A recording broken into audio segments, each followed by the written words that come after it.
Dobry wieczór Państwu jeszcze raz. Na początek chciałbym zaprosić tutaj o zabranie głosu dyrektora Centrum Nauki Kopernik, pana Roberta Filmhafera.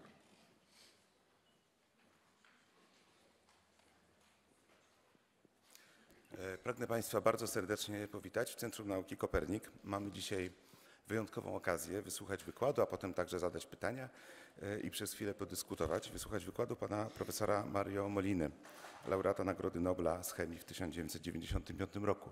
Proszę Państwa, wprowadzenie do kariery naukowej pana profesora Mario Moliny zrobi za chwilę pan profesor Rowiński, więc jeśli Państwo pozwolą, ja tylko powiem, że ten wykład wydaje mi się być szczególnie ważny nie tylko ze względu na naukowe dokonania naszego dzisiejszego gościa, ale także za szczególną relację pomiędzy nauką, polityką, biznesem, decyzjami, które są podejmowane, które są bardzo ważne dla naszego życia codziennego.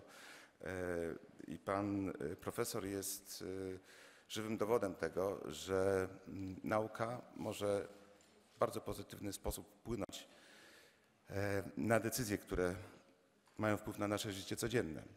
Albo również, że czasem tak się nie dzieje. Równolegle, jak Państwo znakomicie wiedzą, odbywa się konferencja w sprawie zmian klimatu w Katowicach, COP24. I ta konferencja nie jest pasmem sukcesów, jak wiemy. To znaczy nie jest tak, że zapadły decyzje, które mają na lepsze zmieniać nasze życie. Wiedzą Państwo też doskonale i wiemy to wszyscy, że zarówno w naszym kraju, jak i w różnych miejscach na świecie, w tym największych mocarstwach na świecie, odrzucanie nauki stało się dzisiaj normą i decyzje, które są podejmowane, niekoniecznie są podejmowane w oparciu o fakty i badania naukowe.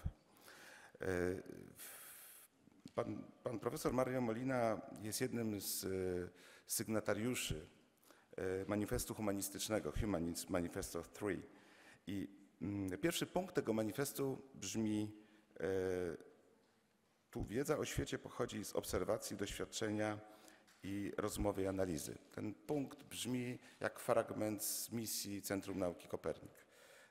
Jestem bardzo dumny, że możemy pana profesora gościć dzisiaj u nas. Chcę to szczególnie podziękować naszym partnerom z Polskiej Akademii Nauk.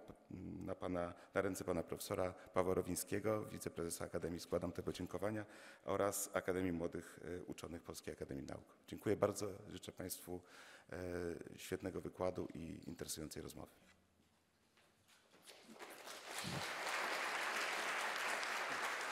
Zapraszam pana profesora Pawła Rowińskiego, wiceprezesa Polskiej Akademii Nauk, o kilka słów otwierających wykład. Szanowni Państwo, szanowny Panie Dyrektorze, ja jestem niezwykle rad, że możemy doprowadzić do takiego spotkania, bo dzisiaj jest święto wyjątkowe, że gościmy absolutnie jednego z najwybitniejszych uczonych w skali świata i okazja jest niezwykła i też się cieszę, że wspólnie Polska Akademia Nauk i Centrum Nauki Kopernik po raz drugi już takie przedsięwzięcie wykonuje i myślę, że to jest tylko początek i będziemy Państwa zapraszać coraz częściej. Również od razu bym chciał Państwa zachęcić, żeby to nie był taki typowe spotkanie akademickie. Bądźmy zrelaksowani, starajmy się zadać jak najwięcej pytań, bo to jest wyjątkowa okazja. A teraz bym chciał, i wydaje mi się, że wypada, żebym zmienił język. Mamy gościa, który nie zna języka polskiego, więc spróbuję powiedzieć kilka słów w języku angielskim.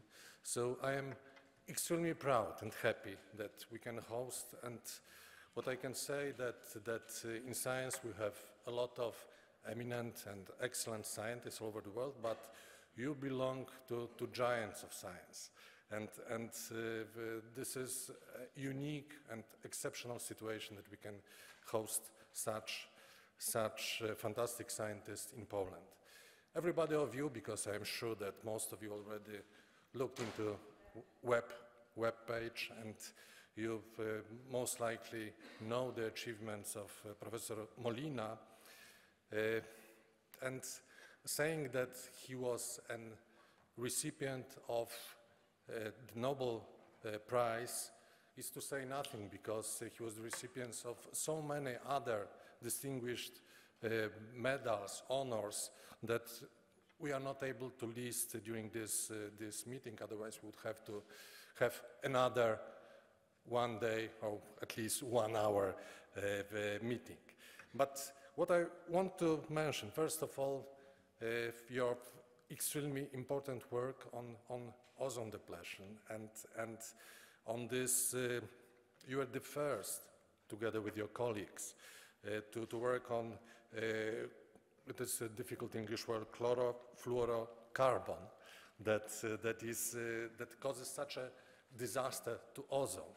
And we have a big debate today about climate change, but some days ago we had a big debate about ozone depletion. And when we talk about scientists who are brave enough to talk about various important and crucial issues, Professor Molina encountered big problems. That was the time that the factories were not happy about the discoveries of this later awarded Nobel Prize, and it required a lot of braveness to go with such important discoveries and to announce it to the world.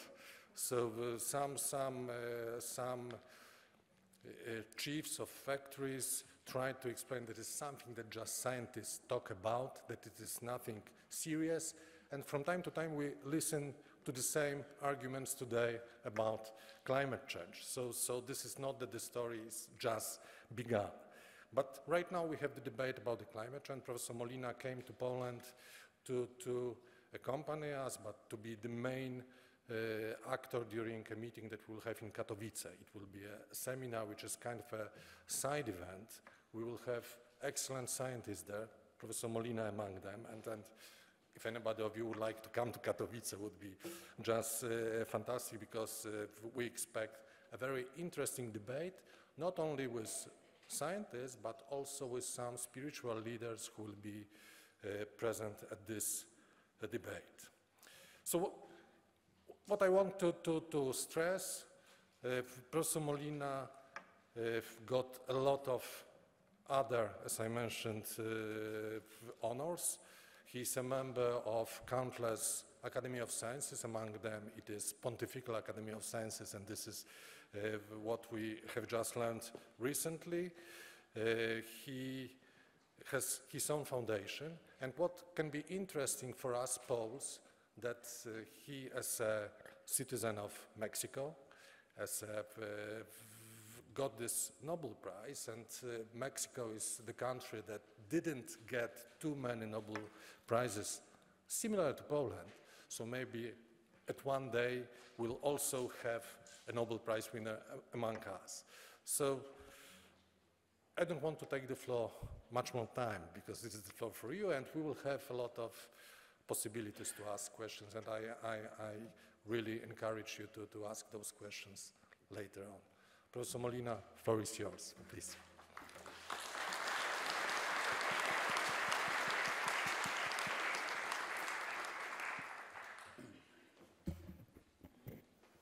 Thank you very much. I'm very pleased to have the opportunity to talk to you in this event. I am very honored to be here at the Copernicus Science Center. What I want to do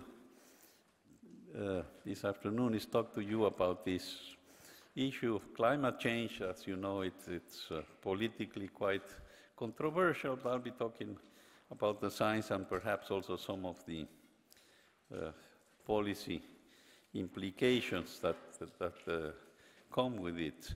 But I'll start with a very brief introduction to the issue of sustainability. If we can change to the first slide. Oh, I think I am the one that's going to.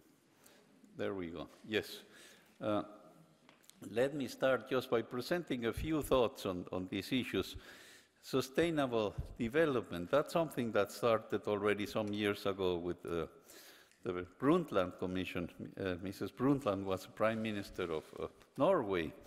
And this is a very important concept that we have nowadays and we want to further develop, which is that what's sustainable development? We meet the needs of the present without compromising the ability of future generations to meet their own needs. So that this is showing social responsibility towards future generations. It's also pointing out that it's not science itself that tells us, that tells society how to act or what to do. Science can only tell us what will happen if we act in certain ways, but it is really a matter of ethical values, social responsibility, that fortunately the scientific community worldwide has agreed and has acquired intrinsically this commitment to work for the benefit of the public. And again, this is a responsibility issue, an ethical issue.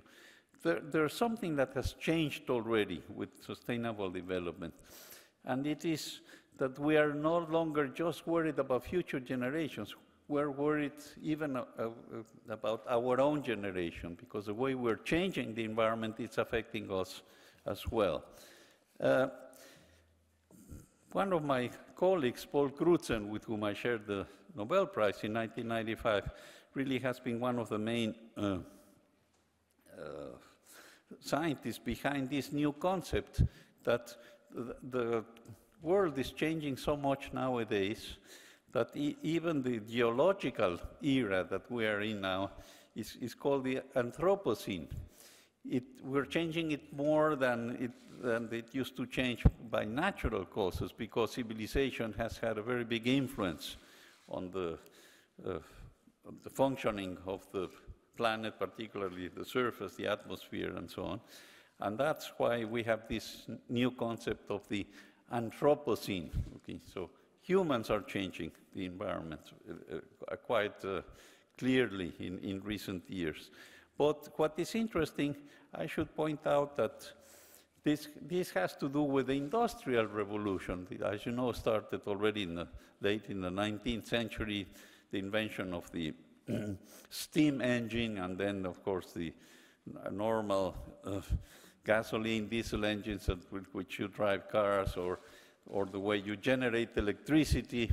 So there have been lots of changes, but what is quite interesting, so the scientific community also working with many of my European colleagues on these issues, there is a very clear change that comes from the Industrial Revolution, but that really started only in the second half of the 20th century. So if you look here, just an example, lots of examples, urban population, energy use, and so on. If you plot what happens to these changes, it's clear that the slope of the changes accelerates precisely starting around the middle of the century.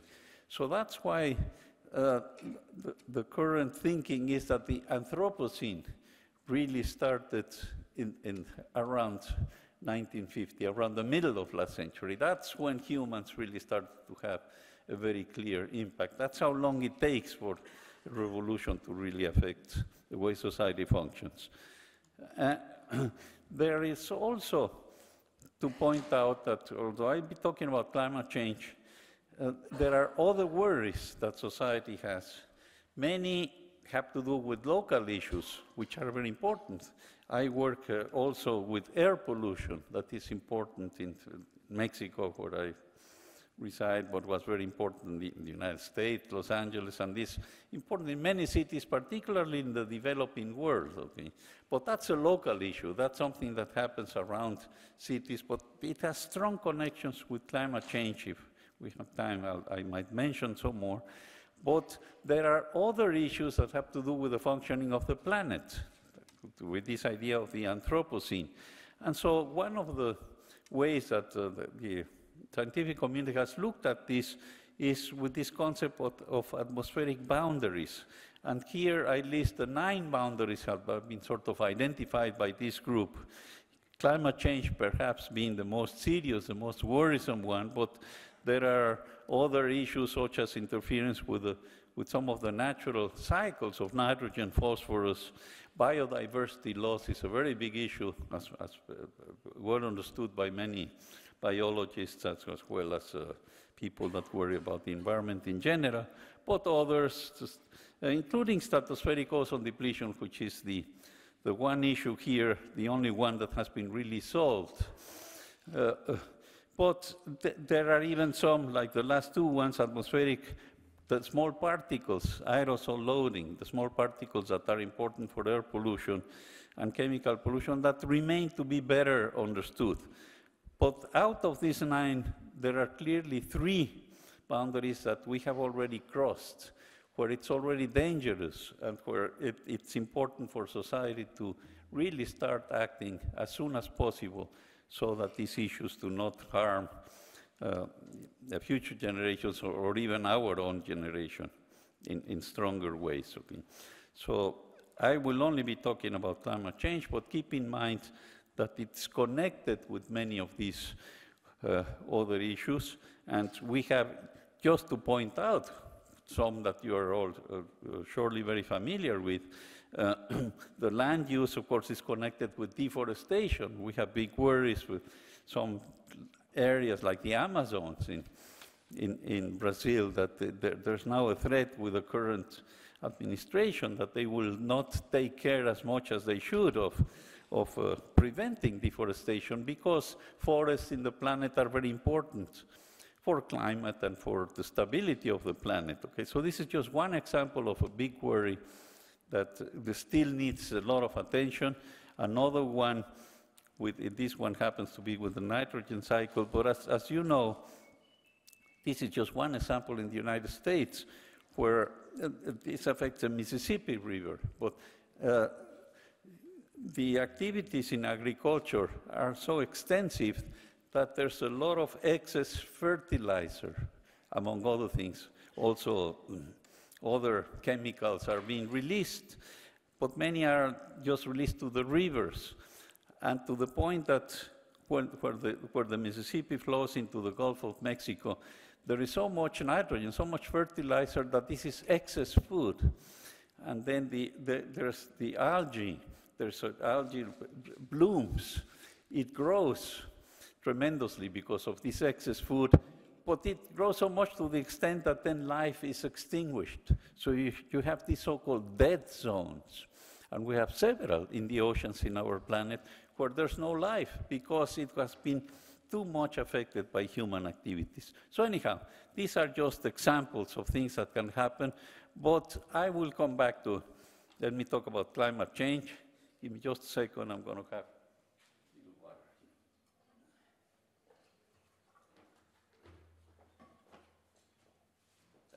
thank you.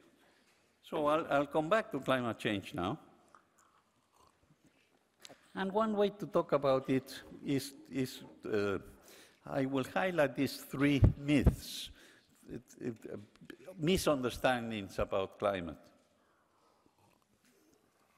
The first one is that there's a belief, some politicians even believe in this sort of thing, namely that many experts in climate do not agree that climate is changing and that it's changing because of human activities. There's this idea that it's very controversial. Okay. Well, that's a myth. It's controversial perhaps among certain scientists that are not experts. They just have opinions, and also among many politicians.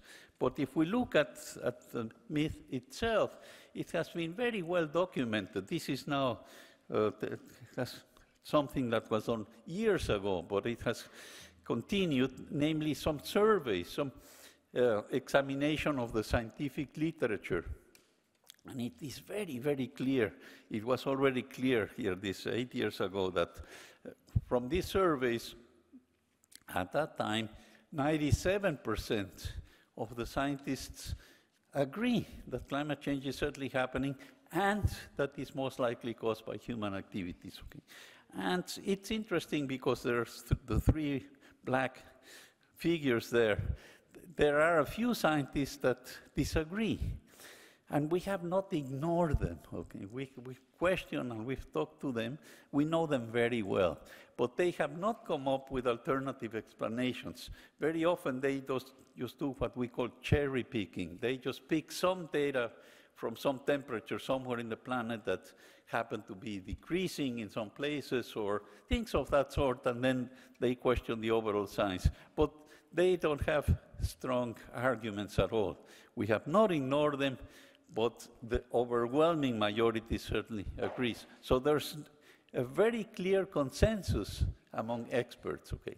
The only lack of consensus, I insist, has to do mostly with politicians. People in general, of course, it's best if they agree with this so that they can inform politicians that they elect.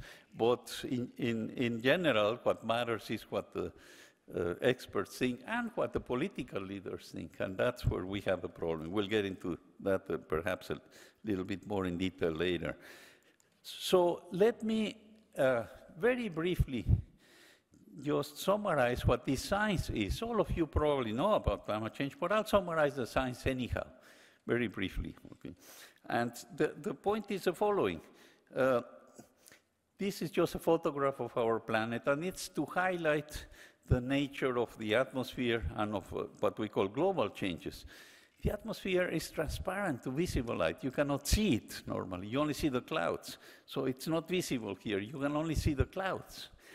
But it's very thin. It's very fragile. It's like the skin of an apple, okay? Very thin. But in spite of being very thin, it functions in the following way. Here we have a photograph. We have sort of Mexico there in the middle of the photograph. Let's assume something is emitted in Mexico, some gases that remain in the environment for months of years, or even years.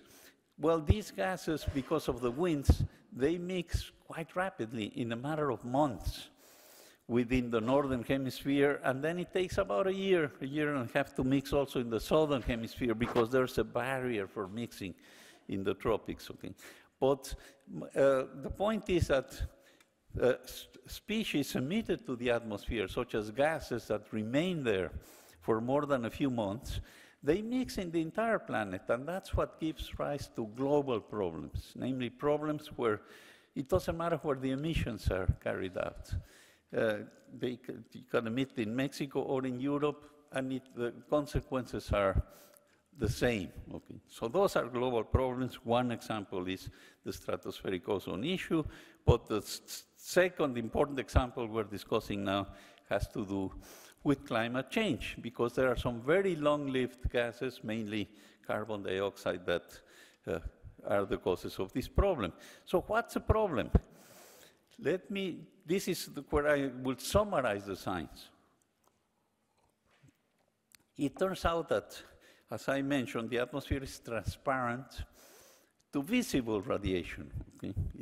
That's why we can see through it, and that's how our eyes evolved to be able to detect this visible radiation. And we get the energy in our planet, that's very clear, has been clear for centuries.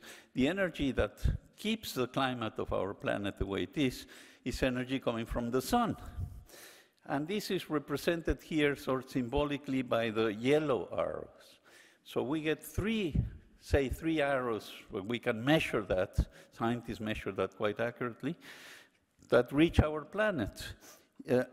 But part of that energy is reflected to space because of the clouds, which are white, the snow, and some deserts. So only about 2/3 of the energy from the sun reaches the Earth's surface. You can see the two arrows then reaching the surface. What determines then the temperature of the planet? Well, it turns out that the atmosphere is not transparent to infrared radiation. And what happens, because, again, the laws of physics, very well understood, is we get energy in the form of visible radiation because the sun is very hot, 5,000 degrees Celsius or so, it's quite hot. The energy comes in, but our planet is, of course, much cooler. On the average, it's just about 15 degrees Celsius or degrees centigrade. And so the planet emits and loses energy in the form of infrared radiation. And what's also known for a long time already is that the planet is in so-called thermal equilibrium, namely the amount of energy that it receives is exactly the same as the amount of energy it loses. This has already happened this way for many millions of years. If it were accumulating energy, it would get hotter and hotter and hotter. But the temperature only goes up and down relatively small amounts. So on the average, it loses the same amount of energy it receives from the sun, but it loses that in the form of infrared radiation.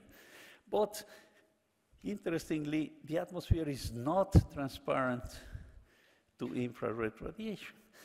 What one has been able to calculate, again, to scientists already towards the end of the 19th century, is that if the atmosphere were transparent, and if we just receive these two yellow arrows, then the temperature of the surface of the planet would be minus 18 degrees centigrade. Okay?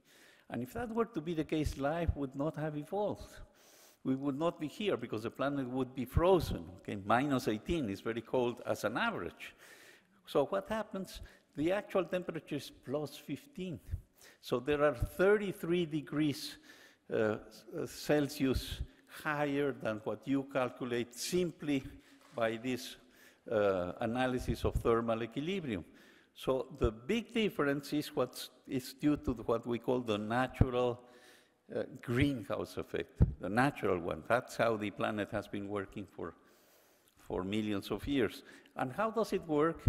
The atmosphere is not transparent to this infrared radiation, so in the end, the upper atmosphere emits the same two arrows that it receives as yellow arrows.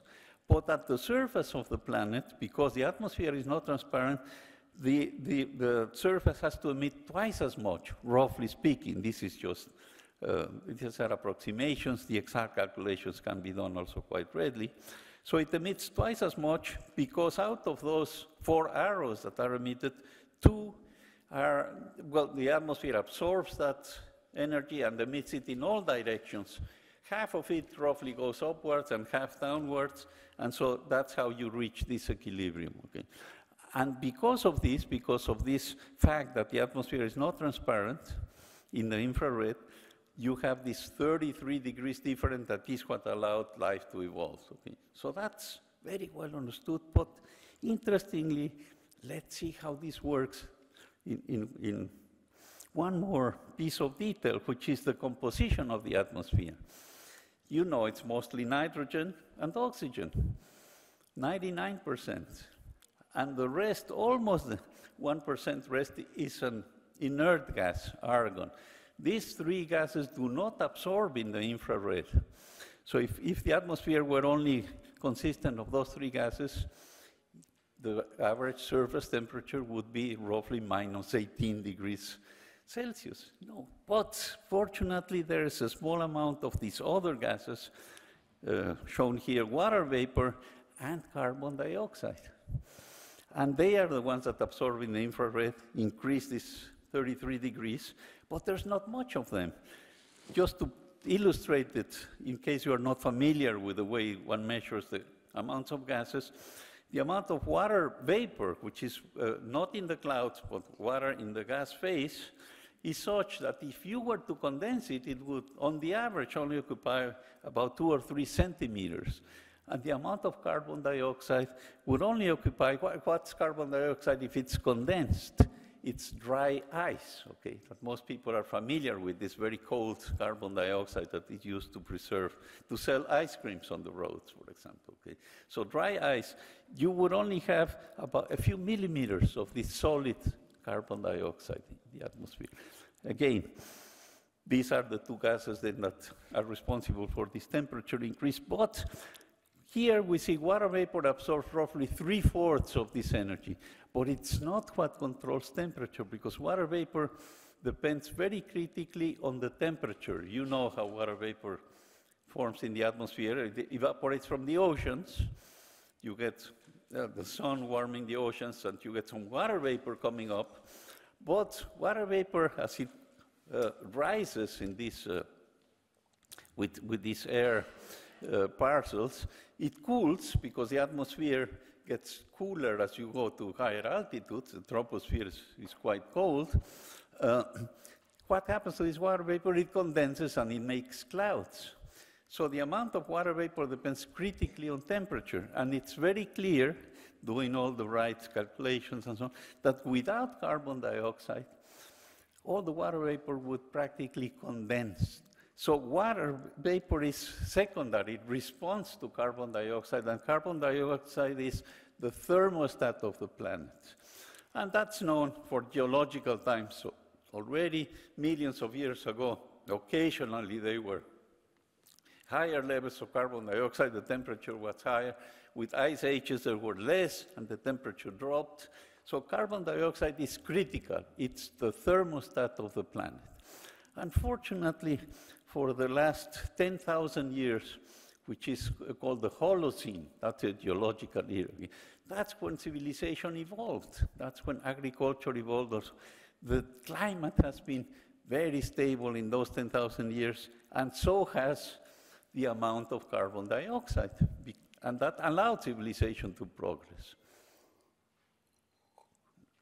So far, I've talked only about the natural atmosphere. That's how the climate functions.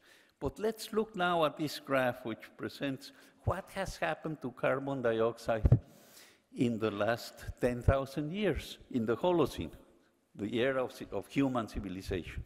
Well, it goes up and down a little bit, but well below 300 parts per million. Again, there's so little of it that you have to measure it in parts per million. Okay? But it suddenly jumps. What happened? Well, that's the Industrial Revolution. The big jump is really starting in the second half of past century, but it's now reached over 400 parts per million. So it's an enormous increase in just a matter of a century, and the main increase in a matter of decades, which is very short for geological timescales. Okay, ice ages and all the things that have happened in the past. If we had time, we could go into that. Those changes normally take tens of thousands of years, but this change is human activities. It's very clear that we understand where this CO2 comes from. It's burning fossil fuels. Fossil fuels were deposited in the planet underneath the surface because photosynthesis absorbs oxygen from the atmosphere and CO2 and water and makes hydrocarbons. That's the food we eat. When we breathe, we convert the hydrocarbons to CO2 and we expel it back to the atmosphere. Okay. But if we did not have photosynthesis, the amount of oxygen in the atmosphere would have changed a lot and might have disappeared. But because of green plants, we have this balance. The CO2 that we exhale is returned in the form of food. But it was returned for millions of years in the form of fossil fuels.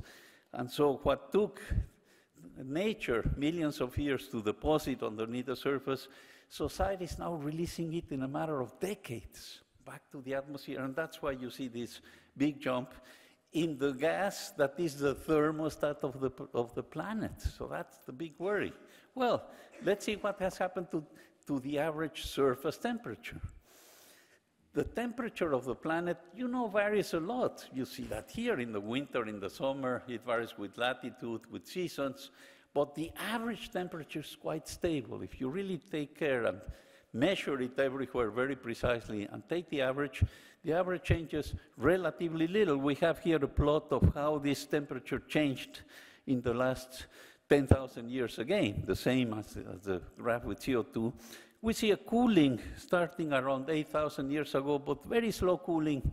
Yes, we are perhaps running into an ice age, but we won't see that ice age for several tens of thousands of years. Okay, it's very slow. It would certainly in this century it doesn't affect us at all. But what happens? The temperature suddenly jumps 1 degree, more than 1 degree already, which is a lot for the average temperature. Very little for local temperatures, but that's a lot, and it's very clear from measurements. Okay? You can also see the temperature of the oceans, more recent measurements, but a very clear, similar, sudden change because of human activities. Okay, the human activities are the increase in CO2, but here, of course, we're asking the question, and I was assuming that the answer, but let me ask it as a question. What's the connection between this sudden temperature change and the sudden change in the composition of the atmosphere with CO2? And the scientific community said, well, let's examine that. Let's ask that. And they respond, we're not sure, because scientists are very cautious. I say, we're not sure because we don't have absolute certainty, because climate is complex. Just in the same way that you are not sure if you take a medicine that it's going to protect you. Because even there are medicines that work 95% of the time, there are a few people, perhaps, where medicines don't work. Well, the same thing, scientists say the planet is complex, so we are not sure, but let's talk about probabilities. And that's what a group of scientists called the Intergovernmental Panel on Climate Change is a group of voluntary scientists. They've looked at questions like this. What's the connection between the temperature change and the change in CO2?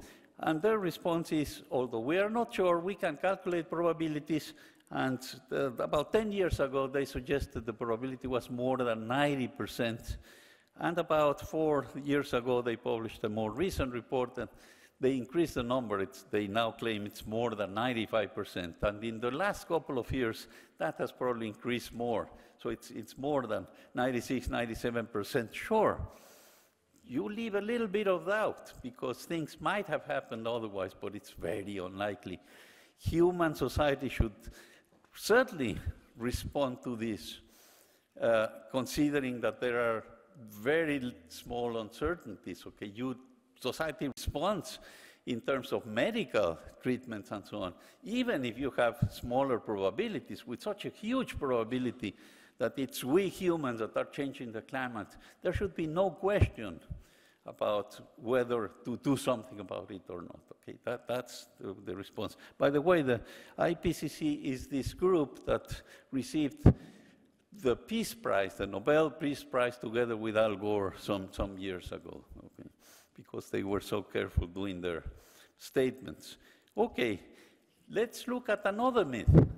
So we'll move fast now to look at these other two myths.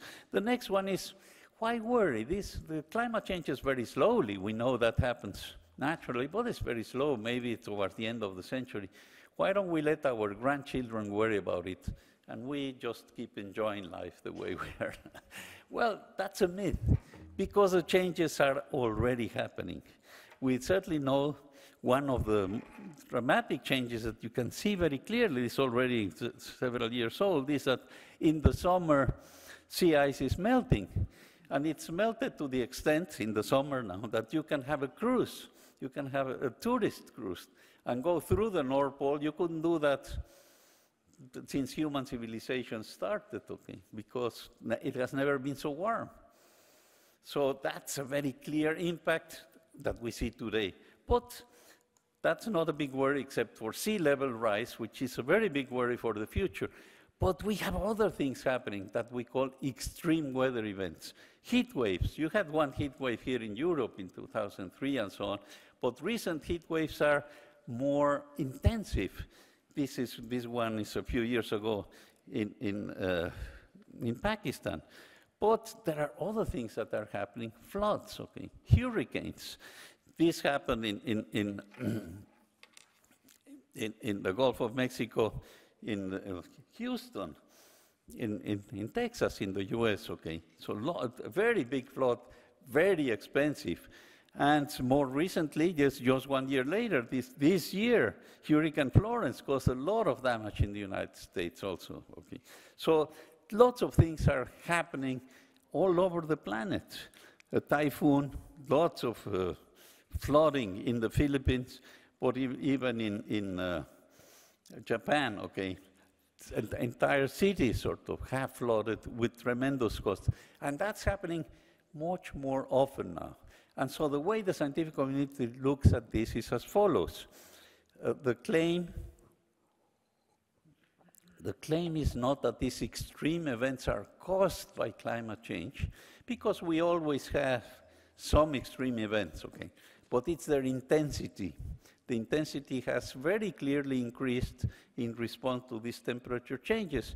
And that's well understood also. The science is well understood. For example, the strength of the hurricanes in the Gulf of Mexico and so on. It's very delicate. They respond very critically to the change in temperature of the surface of the ocean. And it has increased 2 or 3 degrees, and that's enough to put a lot more water in the atmosphere and hence cause the flooding and so on. So the bottom line is that the intensity of extreme events is causing nowadays large amounts of harm. People are even dying and so on, but also economic damage, okay? So let's quickly look at the last myth here, which is the following. Well, fossil fuels are so important for the economy that we cannot consider the possibility of controlling them. They are very important for the growth of the economy and so on. Well, that turns out to be a myth as well, because new technologies have now developed so that you can begin to use renewable fuels. You don't have to do the change very sudden, very fast, but technologies are there now so that it's no longer essential to use fossil fuels. But the most important bottom line here that I can mention is that these new technologies are such that you don't have to make any economic sacrifices.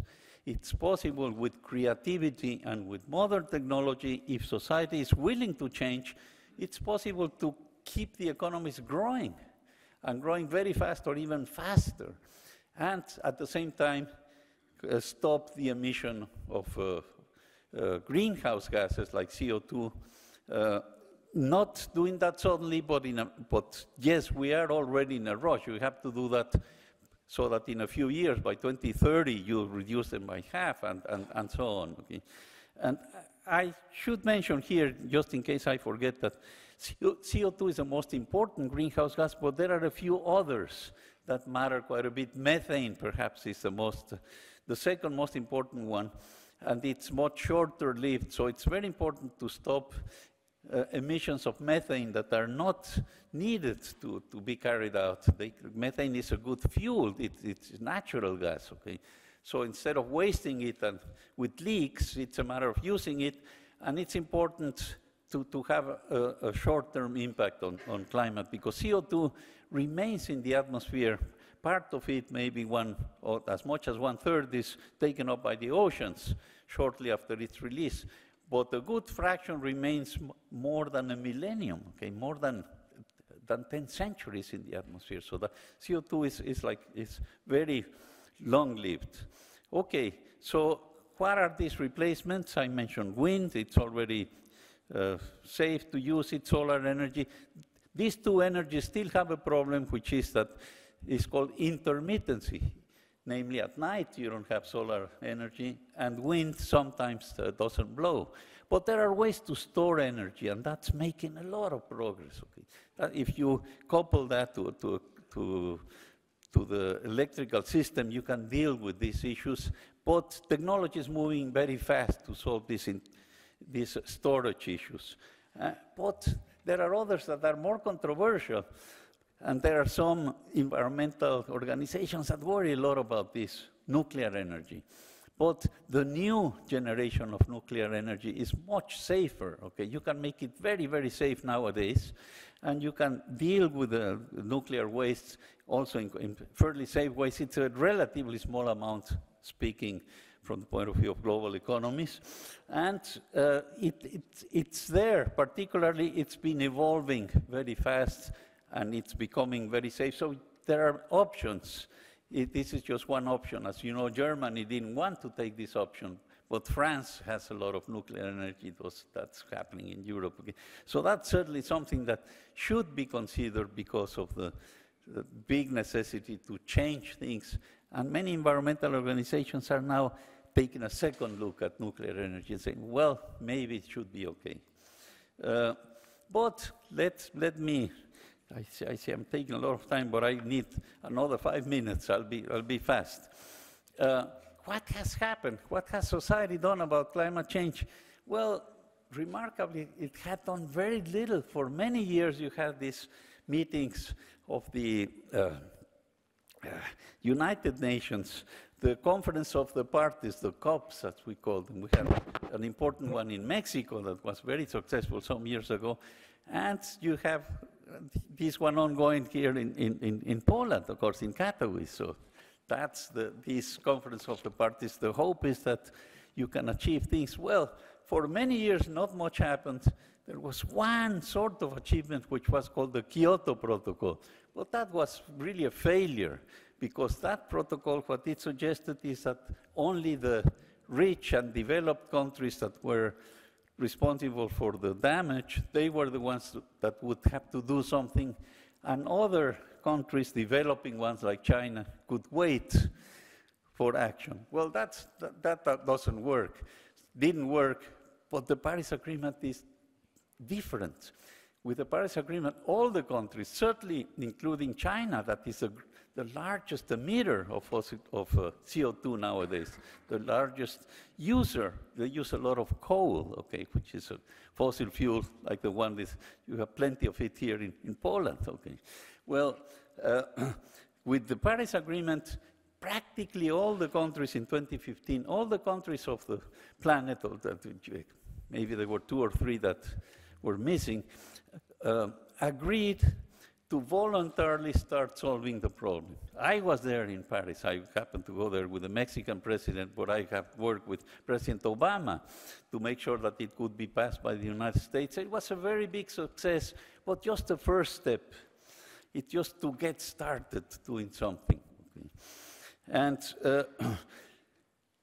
the point is, all the countries together know that they can solve the problem, but they have to make sure that they strengthen their commitments, because they are not strong enough to deal with the real problem.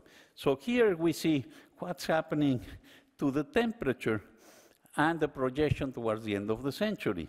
The Paris Accord, you see, as a function of emissions, the Paris Accord would tell you roughly that the temperature could go up if the current commitments from the different countries, including the commitment of the United States, if they were to be accepted, the temperature could go up 3 degrees. That's far too much. It's far too expensive. You would like to be on the blue curve, but that would take much stronger actions that are not yet being implemented. And if you do nothing, you are in the upper red curve, okay? And what's that red curve?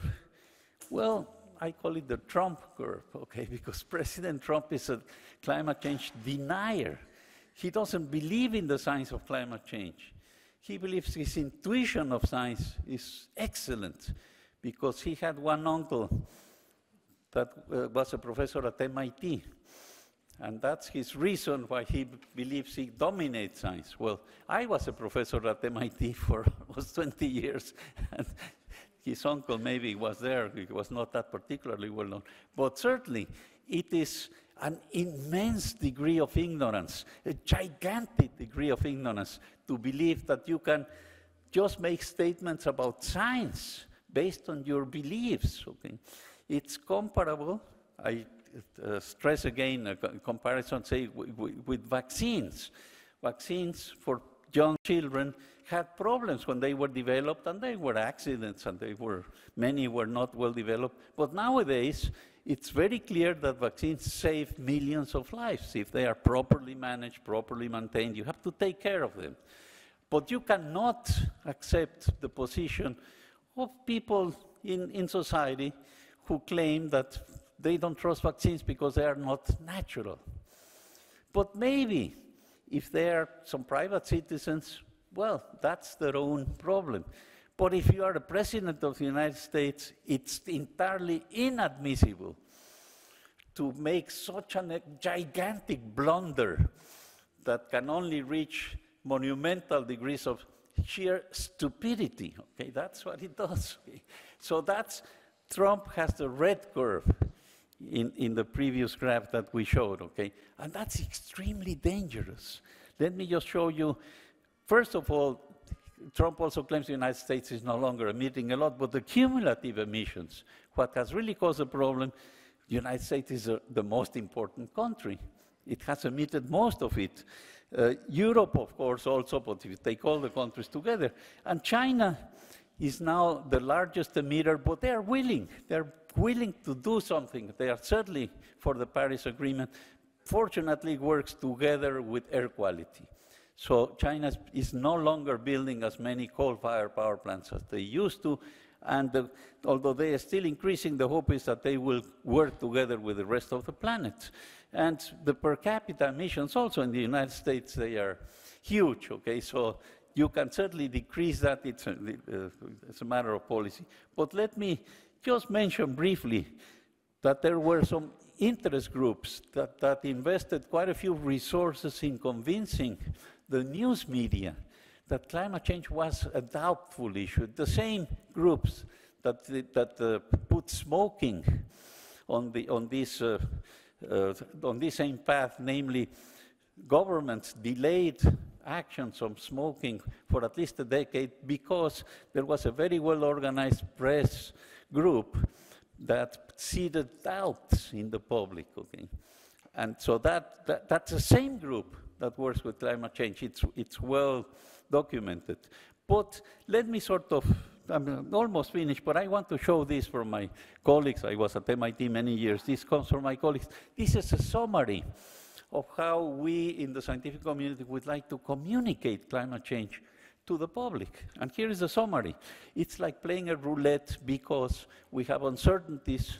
I mentioned there are some uncertainties connecting climate change to human activities, but that uncertainty is very small.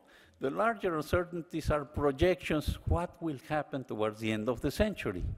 And climate is complicated, so you cannot make these projections with certainty. So we talk about probabilities. And we have a roulette. We have a blue roulette here to the right that is perhaps it's weak, but it's a little bit along the Paris Agreement. We can do better than that. But that means the temperature, if we do only what the Paris Agreement so far tells us, it could go up more than 2 degrees, and that's already very worrisome. We have to work a lot harder. But we have what I call the Trump roulette, which is the one to the left here. If you do nothing, the temperature could easily go up more than 4 or 5 degrees. And so what the message we like to give is the following. It's important, but it's not so important to estimate what's the most likely temperature that you will have towards the end of the century. That could be 3 or 4 degrees. But what is extremely worrisome is to come to the conclusion that there's at least a 1 in 5 probability that the temperature will go up more than 5 degrees. And that's incredibly dangerous. More than 5 degrees would mean portions of the planet would be uninhabitable. You would have massive migrations from among different countries. There would not be enough food for the entire population of the planet. I won't go into details, but 5 degrees is tremendous, it's gigantic. One example is something that did happen 55 million years ago that we did mention at some place. The planet was indeed 5 degrees warmer, exceptionally so for several millennia because of massive volcanic eruptions. But there were no people around that time, fortunately. There were crocodiles in the North Pole. It was an entirely different planet, okay? And if we do that in a few decades, it would be a gigantic disaster. So we'd certainly want to avoid the risk of being so extremely irresponsible. And it's not because of what science tells us. This is social responsibility. We want to make sure that future generations do at least as well as we do. That's our social responsibility. And I just throw here some numbers. This hasn't happened for many years, but time is late. Let me just move on. The US, also the scientists have come up with reports that agree entirely with what I'm just telling you. Again, I won't go through the details, but you can see the temperature changes there, going more than 6 degrees. It's just incredibly worrisome that the temperature could go up so much. But let me finish with this example, which is what I worked on just very briefly. I mentioned the Montreal Protocol. I worked with my colleagues on the stratospheric ozone depletion, the other global issue that we had. And there were Republicans in Congress in the United States, and they all agreed at that time, let's solve the problem. And the problem was actually solved. The Montreal Protocol indicated that these industrial compounds that were affecting the ozone layer that protects us from ultraviolet radiation, skin cancer, and so on and so forth, the problem was solved. And so with the protocol, the problem is now way advanced in terms of being solved. We still have to wait a few decades because it takes a long time for the industrial compounds to be removed from the atmosphere. But without this global agreement, we would be in an enormous, gigantic problem today. So the bottom line is we have done that before. If we are rational, we should do that, and it's very important. I'm optimistic that with the younger generations, we will be able to solve the problem, because not doing so, it's extraordinarily irrational. Thank you for your attention.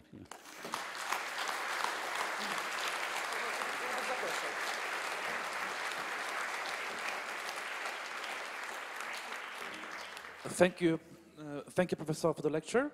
We have a part now for conversation together with the public, so I would like to invite you to one of our blue chairs, and I will switch to Polish to explain how this part is going to work. Poświęcimy trochę czasu na rozmowę z profesorem Moliną i z Państwem. Chciałbym, żeby na te krzesła także dołączyli profesor Rowiński oraz doktor Monika Kendra z Akademii Młodych Uczonych. Oni rozpoczną tę rozmowę, ale będziemy też włączać Państwa i Państwa pytania do niej. Ja będę tutaj osobą odpowiedzialną za mikrofon i za ewentualne tłumaczenie pytań po polsku na angielski, ale chciałbym, żeby to Państwo na rozgrzewkę zadali parę pytań profesorowi. Kontynuujemy po angielsku.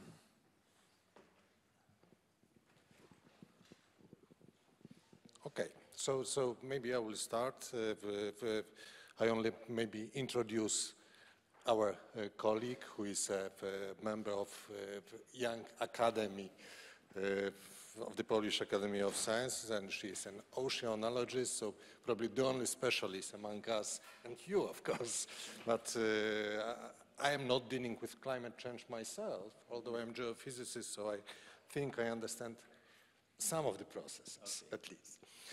I have to say that when you had your lecture, excellent lecture, all the time I was thinking what kind of a question I can ask you that to make it tough for you. Okay. And 5 minutes later, you immediately answered these questions.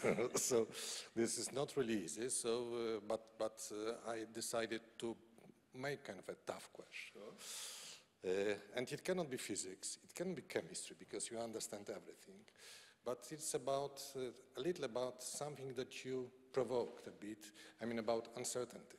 Okay. So you mentioned that 97% of scientists are very much convinced about all these climate change issues, that 3% are against, or at least they claim they are against. Maybe they don't understand, but a typical debate and typical trick in a so-called democratic debate is that one person is taken from this 90s out of 97%, one out of 3%, and we're trying to show, okay, there are two various opinions about the subject, and what can we do about it? Because this is the trick that is also used by politicians.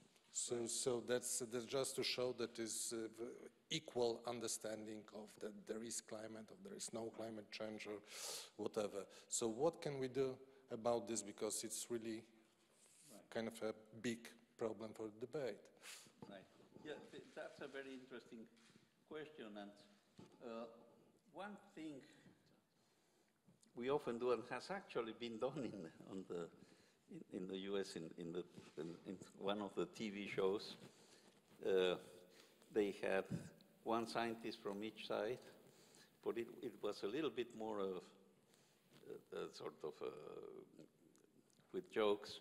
And then the scientists were starting to discuss, and then suddenly 97 other scientists showed up. so they explain how this works. But that's just the funny part of it. It has been used in the US. But the real part, you can give examples. Let's say you have a son or your wife or a close relative that has some heart problems, and you go to see a physician, and he's in some doubt about what to do.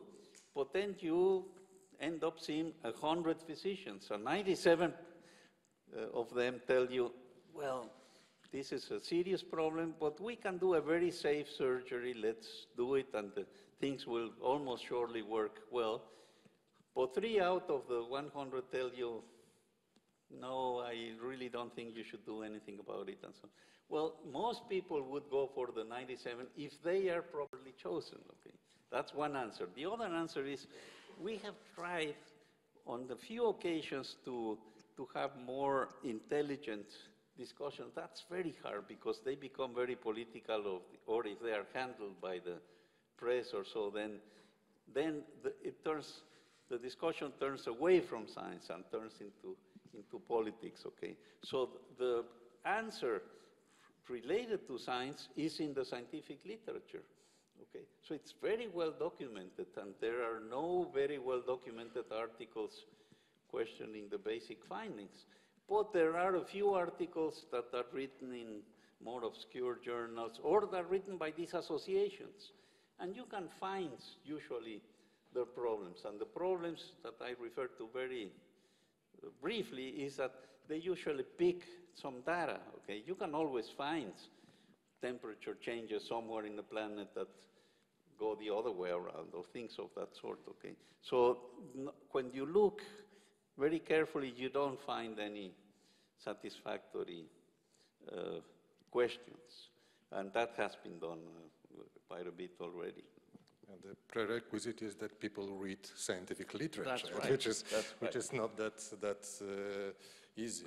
And it's also the related question, but the end of the question maybe is about the responsibility of politicians. You showed some pictures. I'm afraid you could show much more pictures at the end. And this is, they usually think in terms of 4-year period of the term of office. And this is the problem for the future. So how to convince them, what to do, that they take this responsibility.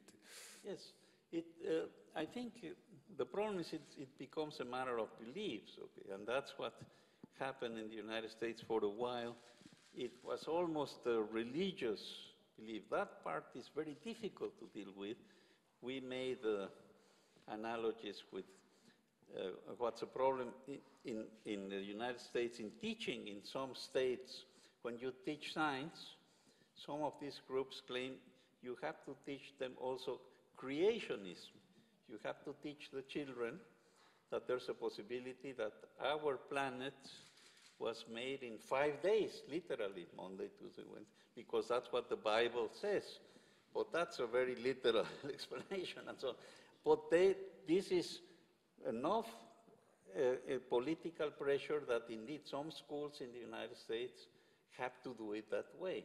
So that's one way that you can see interference from just, certainly not, very few religions go to that extreme. We understand that that's a gross exaggeration, but in politics, sometimes these things prevail. And with climate change, it's a little bit the same idea, because their worry was this is a trick from certain part of society that wants the government to control everything.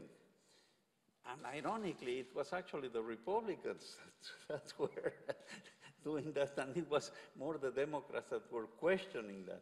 So now it just became a historical issue. But most modern politicians agree that it is a serious problem, that there's a risk, and so on. So to take extreme views is just unacceptable. I think it just reveals a disregard for science that is a failure of our society to teach. I was very pleased visiting this museum to see that children are of course, welcome here so that they learn how to think. You have to learn how to think because the scientific method is based on logical reasoning, okay? You explain things based on evidence and not on beliefs, because beliefs, that was in the Stone Age. You believe that if there was bad weather, it's because the gods were angry at you. But that was just a belief. But if you go with modern science, that's what a science museum does, it teaches children and adults and whoever goes facts based on evidence, and that's how science works. So it's unacceptable to take a very different view. So education, Monica. So I will follow up on this question. It works automatically, don't worry. It really works, believe me. Okay, now it's working. So I would like to follow up on this question about the responsibility. At the end of your lecture, you show us the case of the Montreal Protocol, where you actually talked about the story of success. There was a difficult problem, but all countries with an international agreement managed to agree that we will stop using the gas depleting, the ozone depleting gases. And it was a story of success. For some reason, the climate change, I think we have enough evidence to know that it's happening. It is not so easy to come with a similar agreement. Why would that be so? And why now it looks like the national interests are becoming more important than the global interests? Yes, well, there are different levels of answering the question, which is a very important one. But, one level is just that some current politicians are not sufficiently well-trained in modern civilization, in science and so on, to take what should be a non-political view, but to make decisions based on evidence and so on. But of course, another part, the other extreme, is that you have groups that have been funded by industry. That's the way it started. And these groups sometimes are very powerful, they have a lot of resources, and they have a very strong impact in the United States, which is the case I know best, in the elections, because they fund, they can provide resources to elect certain people to government, and sometimes they have this very clear interest, and this has been very well documented by in the United States by a few studies where they claim a lot of it is just lack of honest behavior. And they document it. But the other component is what I was alluding to before. Some people get convinced that this is wrong because their salary depends on being convinced. Okay? So then psychologically, it's a lot easier to become convinced of something you're paid for to doubt. And they just, that happened with cigarettes. But then with the society itself, we see a large progress of the knowledge, of the science in general. With the new type of media, one would think we have a better access to gain this knowledge. Yes. But for some reason, the news that are spreading are not the real one, but those fake news. So it's another challenge. Yes, but you have counterexamples. Here again, I have mostly knowledge in the United States. You would think that science should prevail because of the evidence-based findings and so on. But you have a lot of people that question vaccines. That's the example I gave. Some other questions, the sort of things that you eat. And there are some worries, some extreme groups in the United States, they feed their babies only what they think are very natural foods. But then it ends up that that goes against current understanding of what the best nutrition is for babies. But these people do that, they think they're doing something rational, but it's basically more beliefs based on sort of religious beliefs. So it's, you'll have to accept the fact that in a very large society like in the United States, you're going to find people thinking all sorts of ways. The more extreme case you might remember years ago, a fairly large group of people that were following one of their leaders, they committed suicide because their leader convinced them that the world was coming to an end and so on. And these people were convinced. I mean, that was an extreme case. So there are always going to be some crazy people. But we're hoping that they don't become presidents. So is there a special role or responsibility for the scientists to Yes. make sure that... I think we scientists were doing that now at universities. Hopefully this happens worldwide, but at universities we are realizing that we have to communicate also the social responsibility components of functioning in society. It's not the primary job of a scientist, if you want, but it's important for a scientist to realize that they have social responsibility, but the same thing in engineering. Fortunately, that's why I was saying I'm an optimist. I think we'll be able to solve this. There are very many industries that are responsible. To me, a very good example was the DuPont company, which originally was making the fluorocarbons, the freons and the CFCs, but they told us if the science becomes clear, we'll stop. The science became clear and they stopped. So they are now a very green company. They are very proud of being a green chemical company. So there are many companies that are socially responsible. Many, in the United States, fortunately, also several states like California, Massachusetts, and many cities are getting together to work to achieve climate change goals, for example. So we believe these movements are the ones that hopefully will take over. Yeah. It seems it's hard to ask a tough question to you, so maybe anybody of you could find one. So. Ja służę mikrofonem i bardzo proszę o mówienie przez mikrofon, który będę podawał. Można też pytać po polsku. Well, I would like to have it myself. I don't. Well, I will not steal it, but Dr. Krystyna Maria Wilczek, the World Peace Organization. I'm very much concerned about military exercises, about atomic bomb, nuclear weapon, and this irradiation which we have in the atmosphere. I was recently in Vienna in a United Nations Department non-proliferation, and it's very dangerous, everything. Okay, well, there are, as I mentioned, there are other problems. I didn't mention, the nuclear proliferation story. That's another story. I agree that it's something very worrisome, and it was particularly worrisome in the United States when Mr. Trump had these very different opinions from the North Korean leader. Okay. Fortunately, something happened that without changes in any commitments, they became friends. Okay, so fortunately that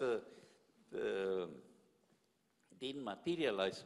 But I do have many friends, and historically, for example, Linus Pauling and so on, which somebody I met, also a Nobel Prize, that introduced quantum mechanics into chemistry, a very famous chemist. He worked and wrote things for nuclear proliferation, and I have several other colleagues that have done. It's a serious problem. It's just a different problem that probably has not deserved as much attention as it should, because it's indeed still very worrisome that the big countries have so much nuclear weapons at their disposal. It was a very big worry in the United States that who had the biggest red button, and Mr. Trump bragged that his red button was bigger than the one in North Korea. Fortunately, that seems to be not as dangerous now as used to be. But there are still worries. So you know there are frictions between Russia and the United States on that issue as well. It seems you don't like Donald Trump. We'll not talk about Polish politicians then. So are there any questions behind it? I have the absolute power here because I carry the microphone. Marta Szymańska. We've been talking a lot about politicians, yes, and their influence on the world and the climate change. And we know what we expect from them, but it could happen that we've been waiting for that for ages. And in my opinion, the power is also somewhere else, in our households. And what do you, as a scientist, recommend us to do, I don't know, 3 major things that we can change in our lives that will influence on the climate changes?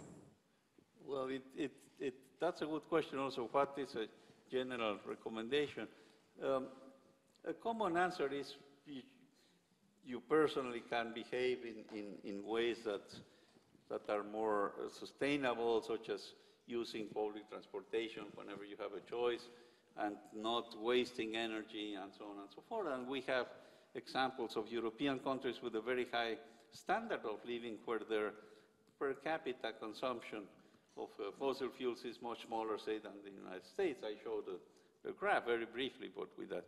But perhaps the main answer is, besides what you do personally with your family and so on, it's very important to somehow or other be able to communicate that to the leaders in government. So the hope is that you can get together with other people that might think like you and communicate that to the leaders in government, because that's what is likely to have a more immediate action. Not in this country. Okay.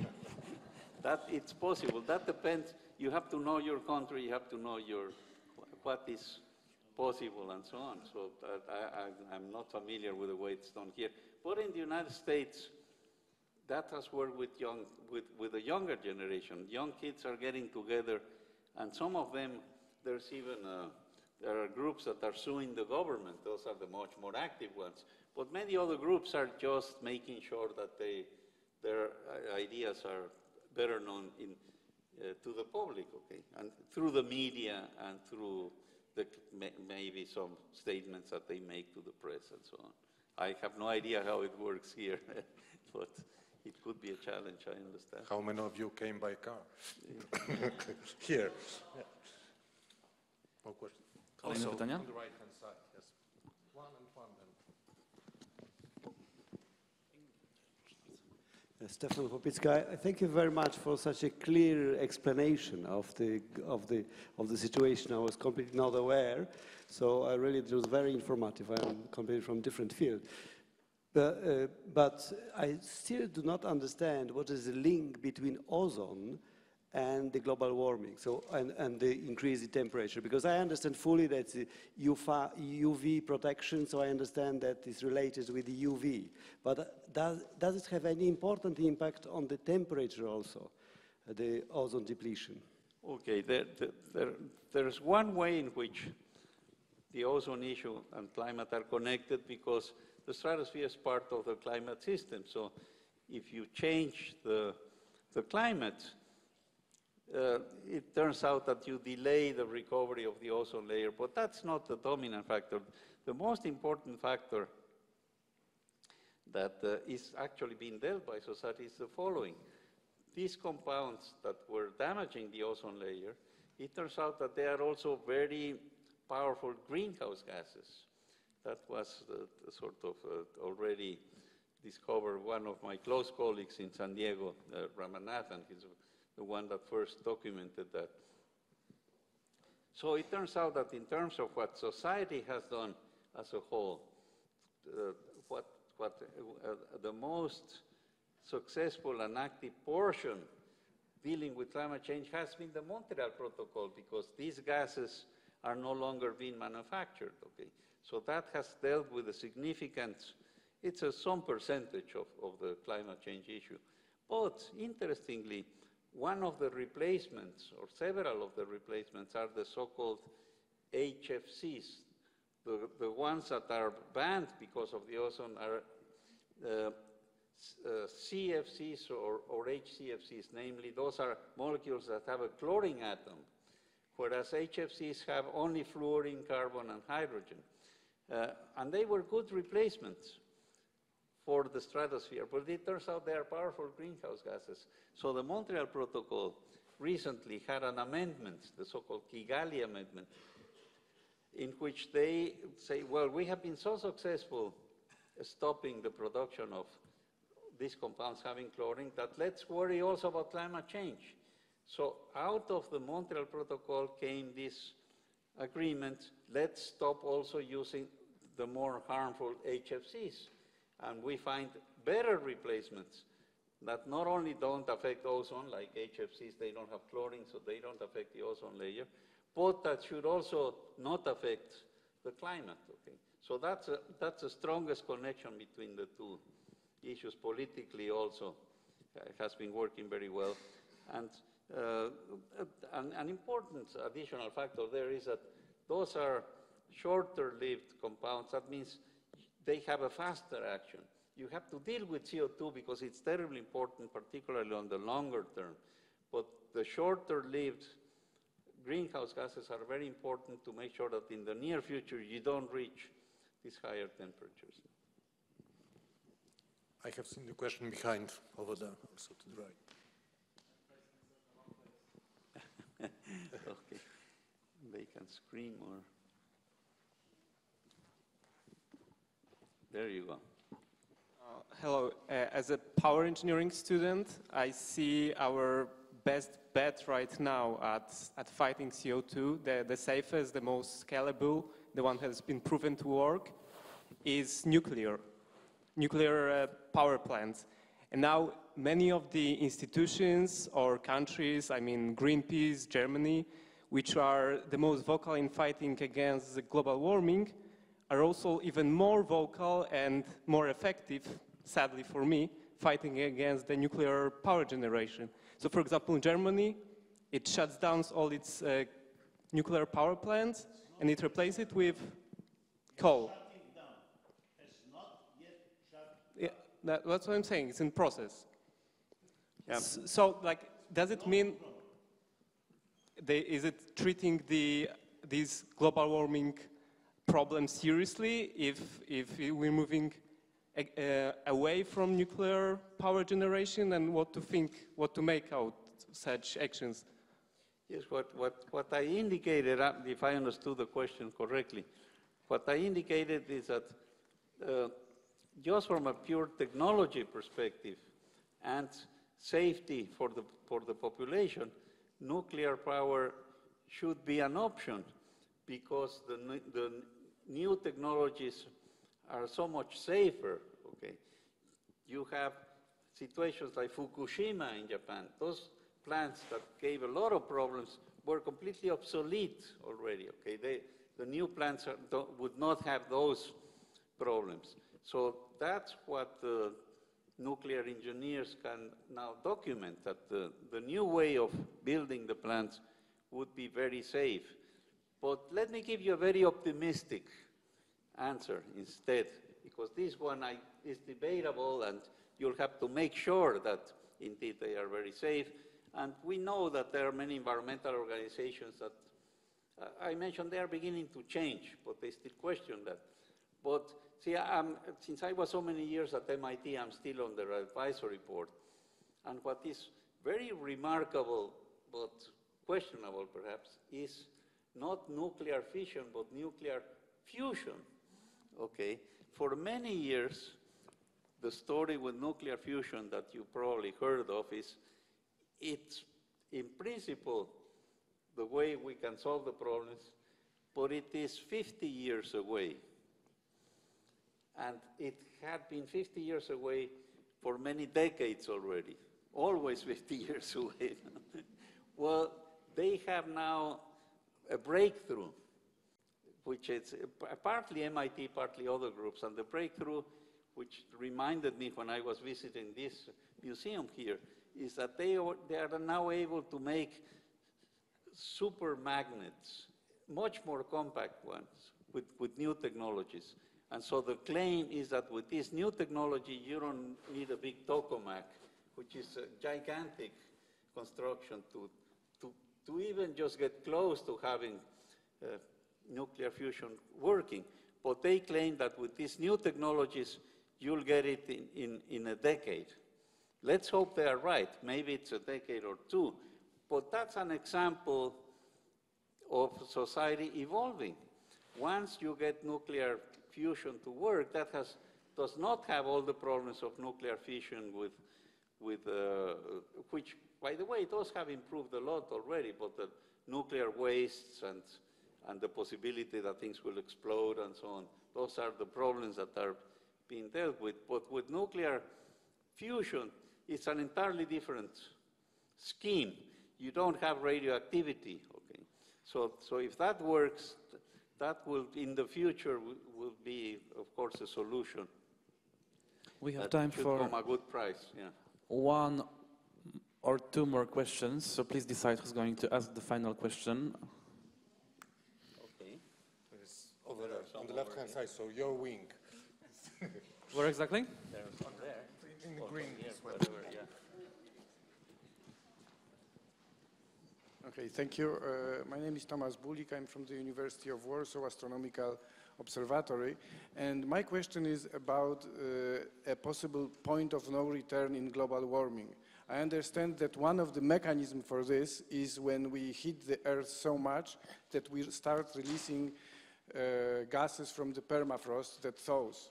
Right. So when is this point, when will we reach this point, and how worried should we be? Yes, that's a very interesting point. I didn't have time to stress some of the very worrisome findings of climatologists.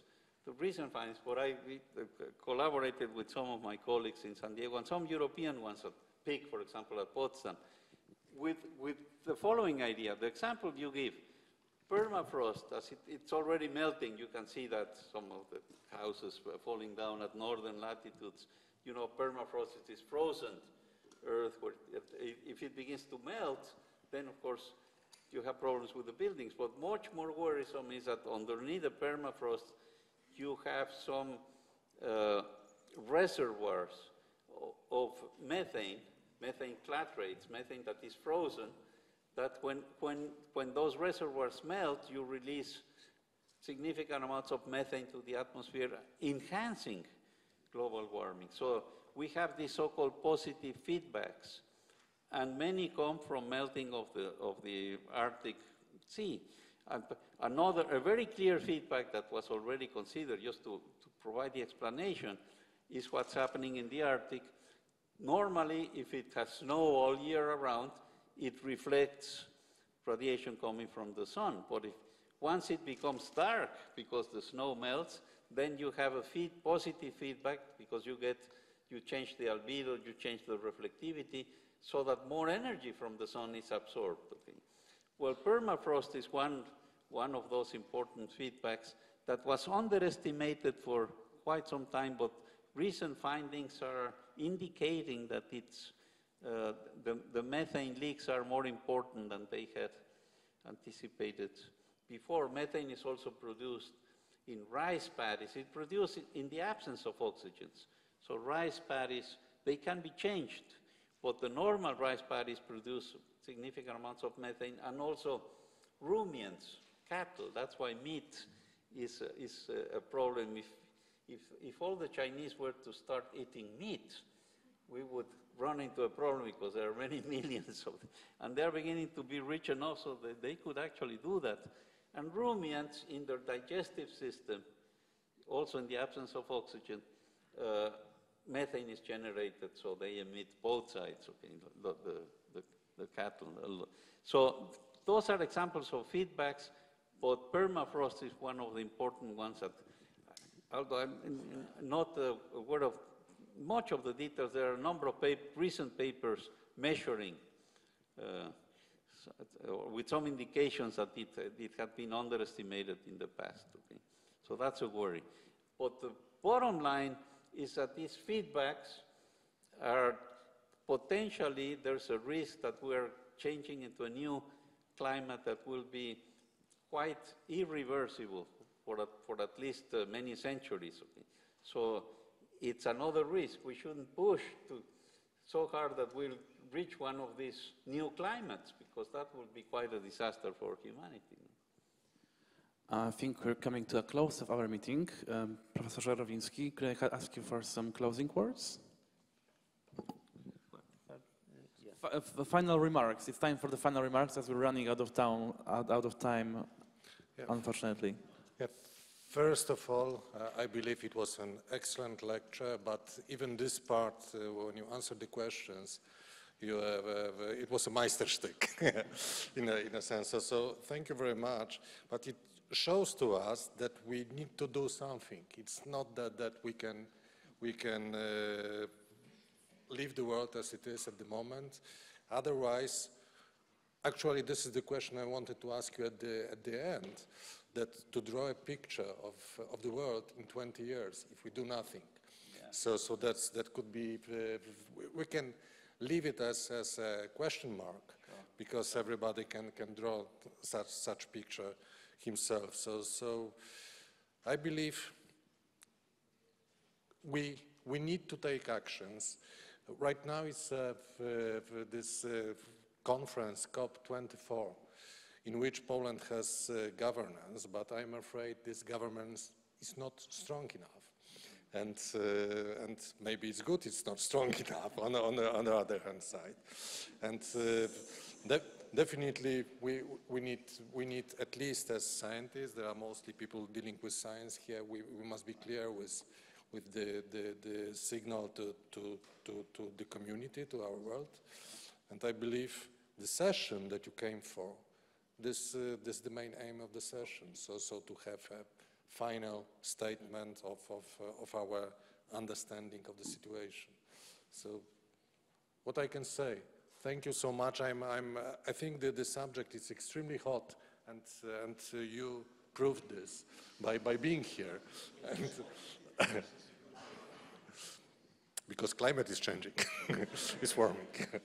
And I believe that having such speakers as you are, it's a great honor, and it was an extreme pleasure to listen to it. I think it was a lesson for everybody, and when we come back, we will think about how we are coming back, by car or not. I'm coming back by car, by the Thank you. Thank you.